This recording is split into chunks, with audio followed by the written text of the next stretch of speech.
Okay, so this is going to be a little bit of a longer video. It's broken into a few parts. I decided to do a longer video instead of a bunch of short ones. So if you need to rewatch this, please feel free to start back over at the beginning. What we're going to be talking about is lined bifocals. And what I wanted to start with was with how you take the necessary near PD so we can get the bifocals set up right for somebody.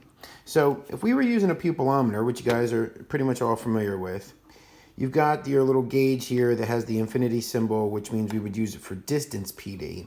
If we were going to turn this around, so it's going to read either, some people will use 35, some people will use 40, and what that's saying is 35 or 40 millimeters, which is going to equate to anywhere between about 12 and a half inches to about 15 inches.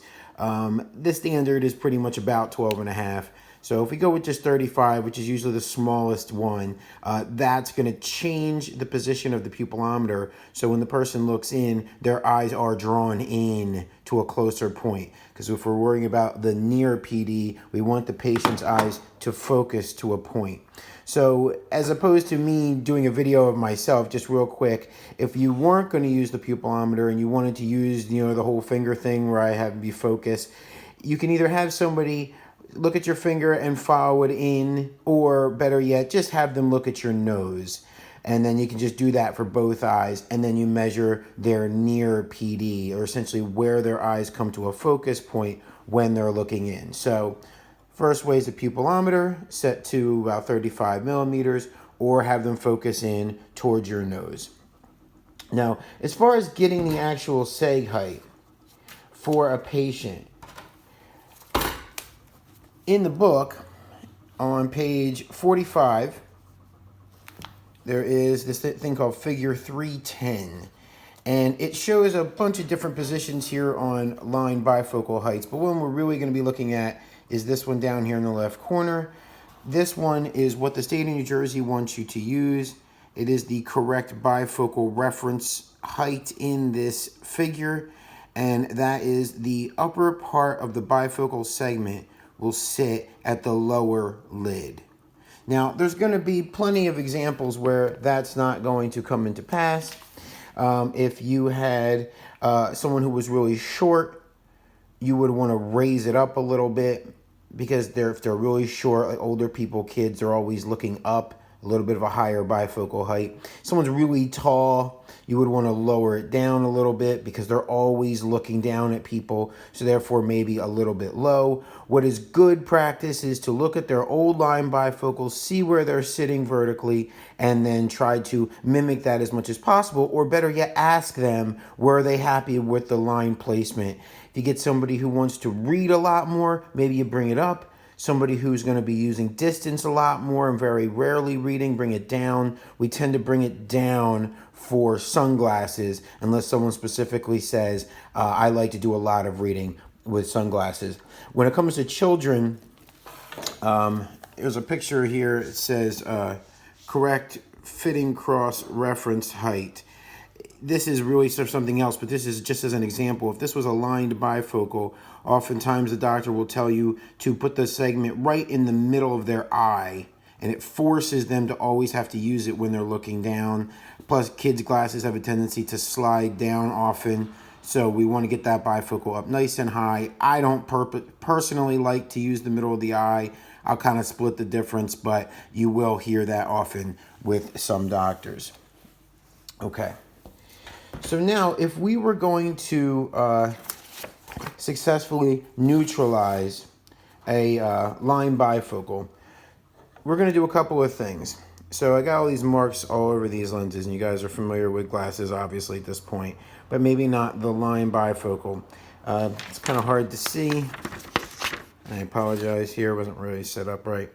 But you can see that the line is in the actual lens. And we wanted to be able to determine what the power of essentially the top is and the bottom is as two separate entities. So what I did was I took these glasses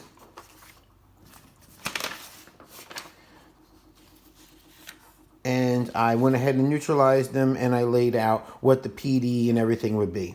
So if I had these glasses and I was going to sit them on a patient and take their near PD, so if I took the patient's near PD as 63 and it was split evenly 31.5, 31.5, and then I took their segment height as 13, and that would be millimeters from the bottom of the glasses, just like if we were taking an OC height, 13.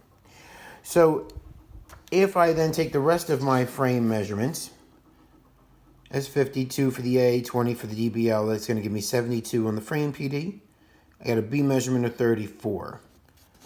Going down here to the bottom, if I use that same 72 frame PD, split evenly 36, 36, I want to use the near PD I got of 63, split evenly 31.5, 31.5.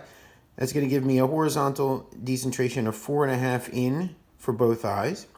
And the B measurement being 34, half of the B is 17.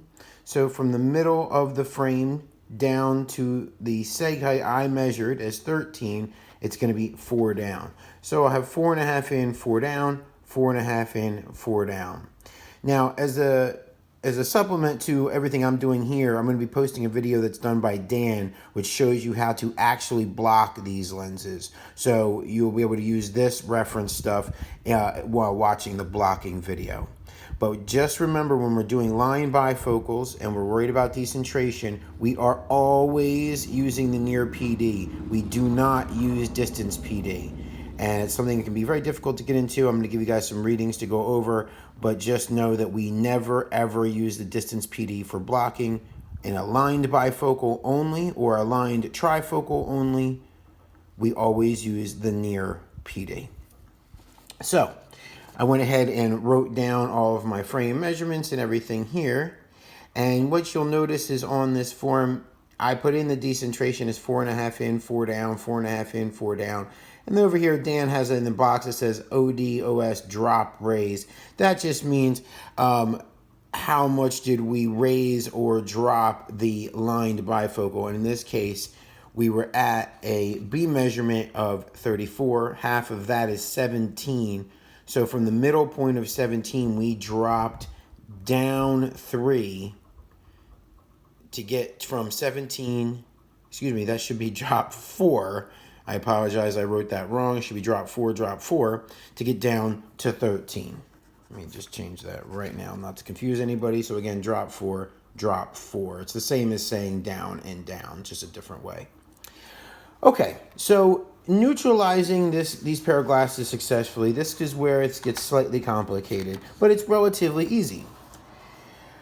I read these glasses as such, going through the normal way you guys are used to looking at glasses by taking the glasses and putting them in the lensometer, as you guys are all familiar with how to do, just the normal way. Glasses in, read them, glasses in, read them. The difference is that this time, when we go to neutralize these glasses, I went ahead and got the numbers that I got. So I got 4.625 minus 0.875 at 119 and minus 625 minus 50 at 63. And I went ahead and wrote that down, just right there as normal. The confusing part becomes is how do we get the add power? So what you're going to need to do is you're going to put your glasses in, you're going to read the top, just the normal, write it down whatever you get. Read the top, normal, whatever you're going to get. Now, the hard part. We're going to turn these glasses around, and we're still looking above the bifocal. Just like if we were reading the glasses from the front, this time we're reading it from the back. Now, when I read it from the back, I am going to get some slightly different numbers. So when I turn this around, and I re-neutralize the back of this right lens, instead of getting that 462 minus 0.87, I ended up with a 450 minus 1 at a completely different axis of 65. So I'm just going to throw this up here. So the first time I read it, I got this here.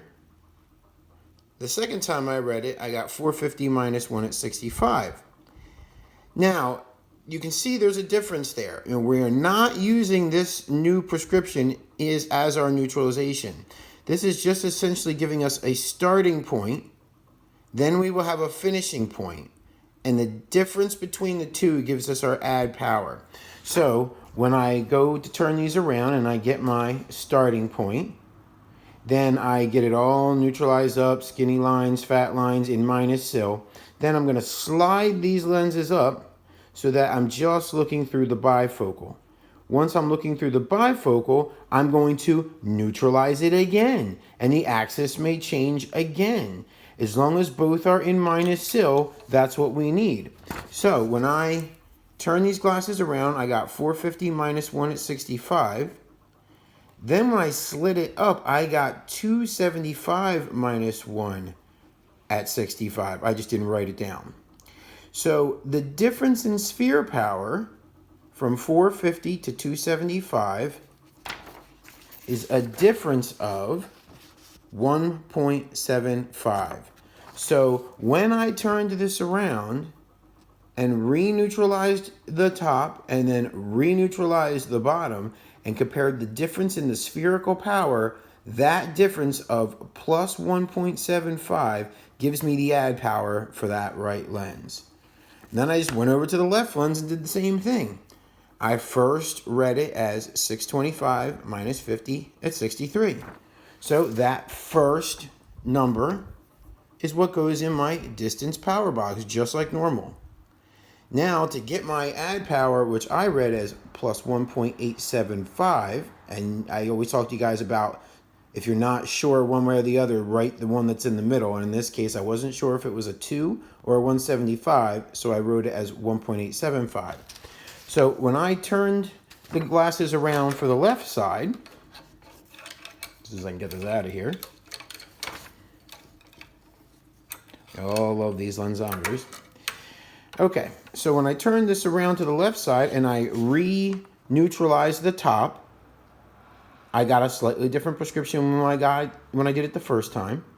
And then I'm going to slide this up. I'm going to re-neutralize the glasses again, sphere, sil, and axis. And then I'm going to compare. So when I first did it, I got this. When I turned it around, I got minus 6 minus 0.62 at 120. And then when I slid the glasses up, so top, slid it up. When I slid it up, I went from 6 minus 0.62 at 120 to 4.125 minus 75 at 120.